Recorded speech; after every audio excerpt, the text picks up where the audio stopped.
In today's episode, we're going to be talking about the toxic in-law's favorite commandment, honor thy father and mother. Are you a Catholic wife grappling with challenging in-laws?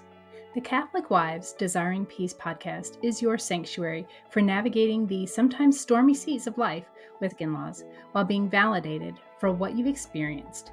Join me, your host, Miriam Susan, a Catholic wife who's weathered nearly 3 decades of in-law drama, as we tackle the tough issues you're dealing with head on. Hey, Miriam Susan here today, and we're going to be talking about a topic that may be a little bit triggering because of how our toxic in-laws or our toxic parents use this phrase, honor your father and mother.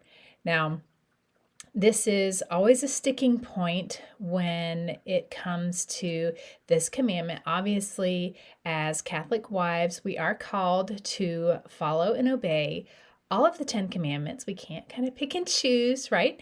But this is one that has really been weaponized by many toxic in-laws, toxic parents, toxic siblings, and toxic grandparents in order to kind of shame our families into towing the line, keeping the peace, and to kind of keep things going instead of really thinking about what the commandment means.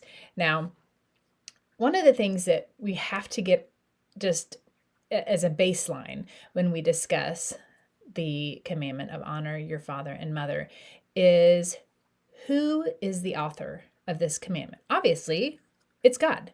It's not our parents. It's not ourselves. It's not our in-laws. It's not any human on earth that has authored this commandment. And so when we keep that in mind, it changes how we can interpret how we should live this out.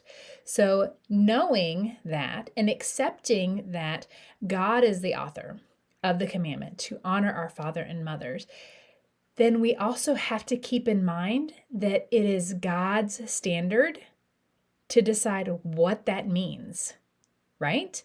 It is not anybody in our family who might have a toxic dynamic with us who decides how that plays out.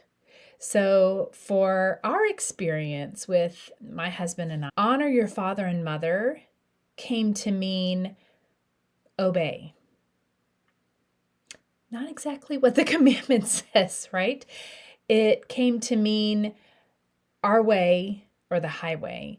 It came to mean things like, you need to honor us in the way we decide we want to be honored. Now, that is not what the commandment says. In the toxic dynamic, like I said, there's often a thought that to honor your father and mother means that you have to do what they want.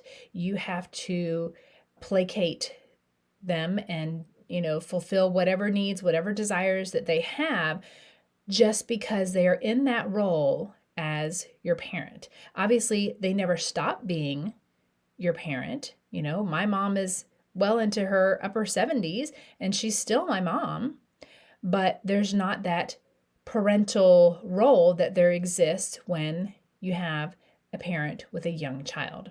So how does that look? What does honor your father and mother actually look like? How does that play out? And that's when we have to go back and think about, okay, who is saying this? This is God. So what does God say brings honor to our mother and our father? It's not blind obedience. It's not putting aside everything that we are, putting aside all of our gifts, all of our talents that God has put in us, all of our desires to please our parents who are no longer really in our primary circle of influence, right? It's more like, I honor my parents by being a good wife. I honor my parents by being a good husband for our husbands. I honor my parents by loving the Lord, by worshiping God, by teaching my children about God. I honor my father and mother by being a good person, by being a good steward of my finances. I honor my parents by being kind to widows and orphans, by being generous to my church. I honor my father and mother by being a respectable citizen, by being a good worker, by being a good employee, by being a good boss, by being a good entrepreneur, by being a good business owner. I can honor my father and mother. I can honor my parents by doing things that are honorable. And that's where things get a little skewed when you have toxic people enter the picture. They don't seem to want that kind of honor. They want it to be, no, you will honor me by showing up at the family gatherings that I want you to be at. You will honor me by letting me take your kids on a vacation without you for a couple weeks. You will honor me by rolling over and letting me do what I want and you do what I say, regardless of how you feel about it. Now, Father Mike Schmitz has a really great video. I will link it in the show notes, talking about how to love and respect parents who are difficult to respect. And he talks about how there are 3 different kinds of respect owed to different people. Number 1 is the respect that we owe every single human being on the planet because they are created in God's image. They are a fellow human being. There is just a base level of respect that is due to everyone, no matter what their status, no matter who they are, no matter how they act towards us or anybody else. Just because they are a fellow human being, there is this base level of respect.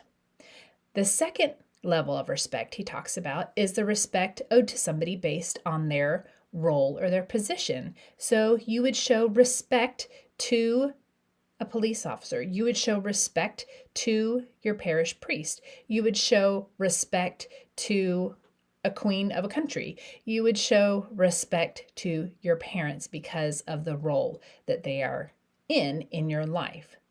These are just things that they are just owed. Okay, regardless of their moral compass, their character, this is just, you respect the position. You respect the President of the United States, whether you agree with his politics or not. You respect the position that he's in.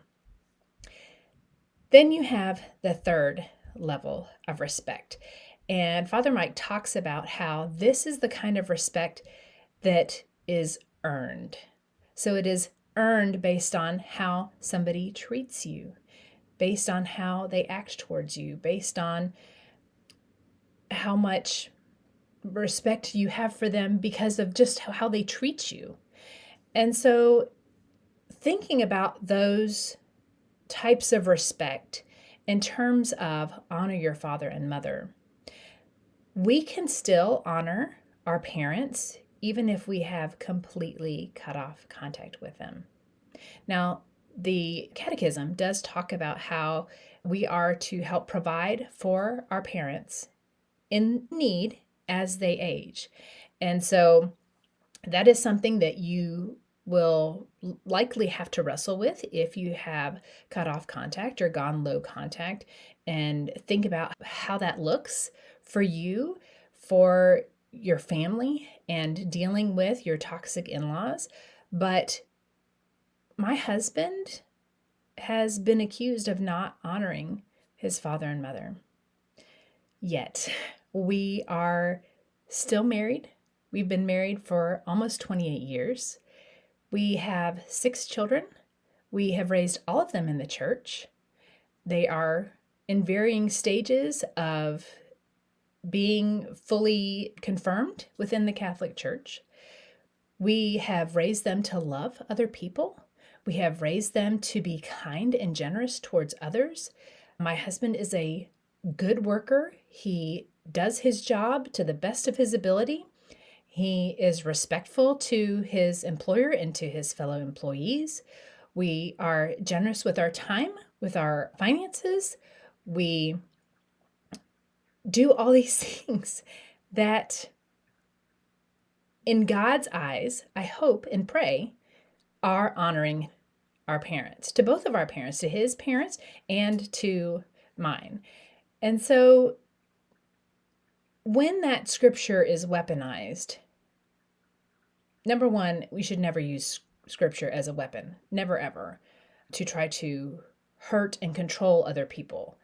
I do not want to be on the end of that judgment when my time is up on this earth, to be faced with you used scriptures to try to control other people. I don't personally want to face that kind of judgment.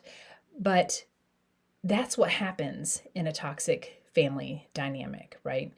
Is that things that are good, things that God does want us to conform to adhere to enjoy, and it is twisted. I just wanted to offer this different perspective on what it means to honor your father and mother. I can pretty much guarantee that there are many, many, many ways that you and your family are honoring your father and mother, your mother-in-law and your father-in-law, that are not being taken that way. And if you're like us and you even received a book to tell us how to honor your father and mother, which they did not read the part that says if you have abusive relationships that you should cut off contact. They happen to miss that part of the book.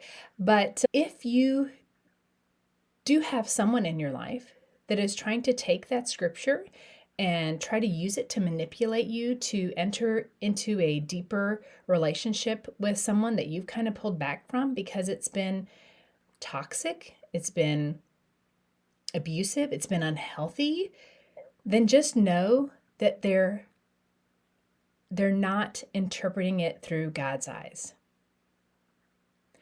They're trying to use it to hurt you. And that's never God's intention. God's never ever wanted to use his own words to hurt us, to cause us to stay in a toxic environment, to cause us to keep our families in an unhealthy dynamic, because that's not his design, right? So I hope that this different perspective to know that you can have a love and a respect for your in-laws based on just the fact that they are fellow human beings, and also based on the fact that they're your husband's parents. They raised him. They made him who he is, good or bad, and all his flaws and all his imperfections. They made your husband who he is.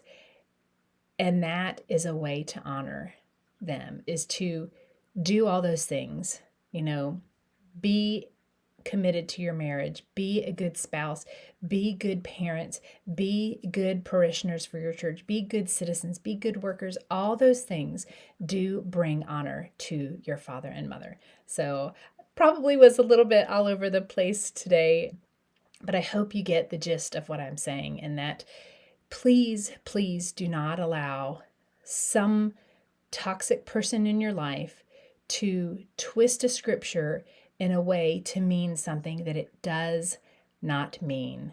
And do not discount the ways that you absolutely are honoring your father and mother. Your husband is honoring his parents, even if it's not the way they would claim is honor. So I hope that this is helpful. Please share it with others who may be facing a similar situation, who have some toxic dynamics at play in their family. Share it with your husband and encourage him to dwell on the ways that he is honoring his parents, even if they don't see it, because God does. So I hope this has been helpful. Go in peace. Thanks so much for tuning in to this episode of the Catholic Wives Desiring Peace podcast. I have a free gift for you that I would love for you to get. It is my free scripts for toxic in-laws. It's a little PDF that you can use to give you some examples of how to speak to your in-laws about certain issues. I'd love to give it to you absolutely free. So if you head to desiringpeace.com/gift, it will be there waiting for you. Just enter your name and email so you can start using it for inspiration on how to talk with your toxic in-laws. Again, thanks so much for tuning in. Go to desiringpeace.com/gift to claim your gift now. Disclaimer. All content and information on this podcast and our website, including our programs, products, and/or services, is for information and educational purposes only and does not constitute professional medical, psychiatric, or mental health advice of any kind, and does not establish any kind of professional client relationship by your listening to this podcast or use of my website. A professional client relationship with you is only formed after we have expressly entered into a written agreement with you that you have signed, including our fee structure and other terms to work with you in a specific matter. Although we strive to provide accurate general information, the information presented here is not a substitute for any kind of professional advice, and you should not rely solely on this information. Always consult a professional in the area for your particular needs and circumstances prior to making any professional, medical, or mental health related decisions.